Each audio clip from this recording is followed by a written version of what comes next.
मूकं करोति वाचालं पंगुं लंघयते गिरिं यत्कृपातमहं वन्दे परमानन्दमाधवं।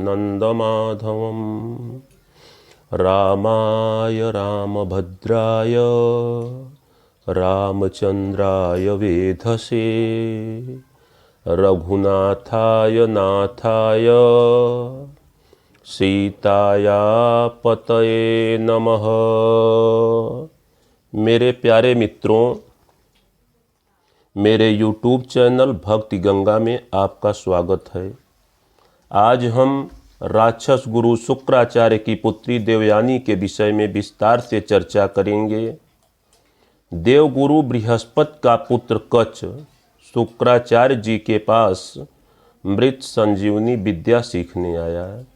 उसी बीच देवयानी उससे प्यार कर बैठी।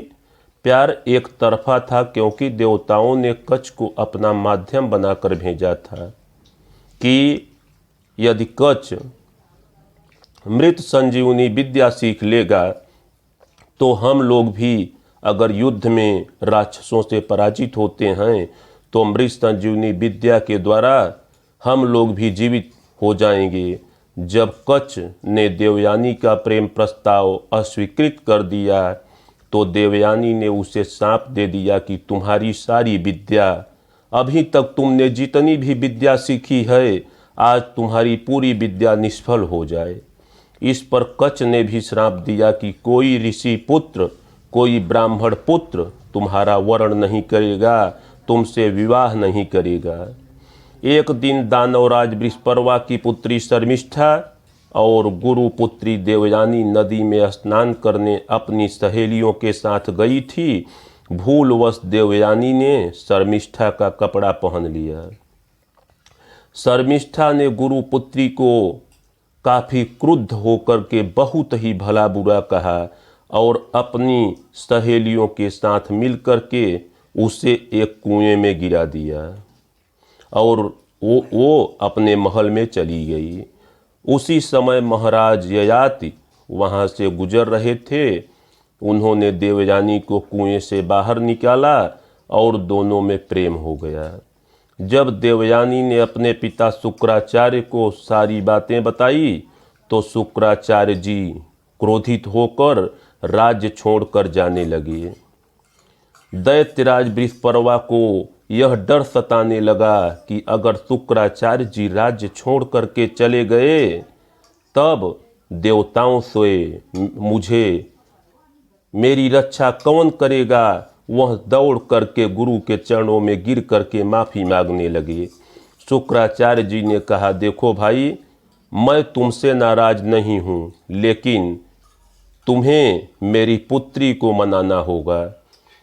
अगर तुम मेरी पुत्री को मना लोगे तो मैं तुम्हारे ही राज्य में रहूँगा, तुम्हारी रक्षा करूँगा। वृषपर्वा देवयानी के पास जाकर के निवेदन करने लगा। देवयानी ने कहा कि मेरी एक शर्त है कि जहाँ मेरा विवाह होगा वहाँ पर तुम्हारी पुत्री शर्मिष्ठा मेरी दासी बनकर रहेगी। उस समय क्या था, वृषपर्वा फंसे हुए थे। वृषपर्वा को अपने राज्य की रक्षा करनी थी, तो उनके प्रस्ताव को स्वीकार कर लिया और शर्मिष्ठा ने भी अपने पिता के प्रस्ताव को स्वीकार कर लिया। ययाति से देवयानी की शादी हो गई और शर्मिष्ठा भी दासी बनकर ययाति के भवन में आ गई। शर्मिष्ठा राजा की पुत्री थी और उसने अपने रूप जाल में ययाति को फंसा लिया। इस प्रकार शर्मिष्ठा और ययाति से 3 पुत्र पैदा हुए। यह जब देवयानी को पता चला तो उसने सारी बात अपने पिता शुक्राचार्य जी को बताया। शुक्राचार्य जी ने जब यह सब सुना तो वह बहुत ही क्रुद्ध हुए और ययाति को श्राप दे दिया कि जाओ तुम वृद्ध बन जाओ। हाथ जोड़ने पर शुक्राचार्य जी ने कहा कि कोई पुत्र यदि अपना यौवन आपको दे तो आप पुनः यौवन प्राप्त कर लेंगे।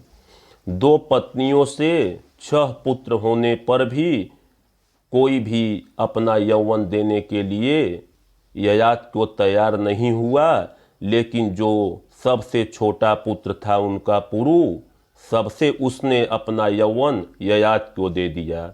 सहस्रों वर्ष तक सुख भोगने के बाद उन्होंने अपने पुत्र पुरु को उसका यौवन लौटाते हुए उसे अपना उत्तराधिकारी बनाया और जंगल में जाकर कठोर तप करके स्वर्ग लोक प्राप्त किया। बोलो वृंदावन बिहारी लाल की जय।